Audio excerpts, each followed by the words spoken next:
DJ राजा जाबलपुर।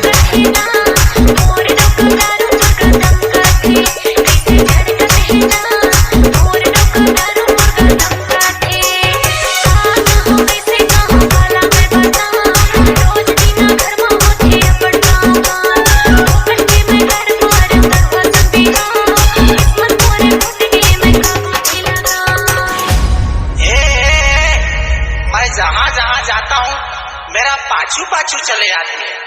काबर नहीं आहू घर के दार चोर लपेट के यहाँ दारू मुर्गा धमकत हस।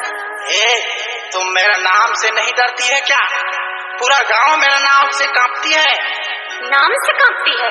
ले ले ले ददरे ए डौकी के डबल एक्शन वाला मार ए बिता झेला तो डीजे राजा जाबलपुर।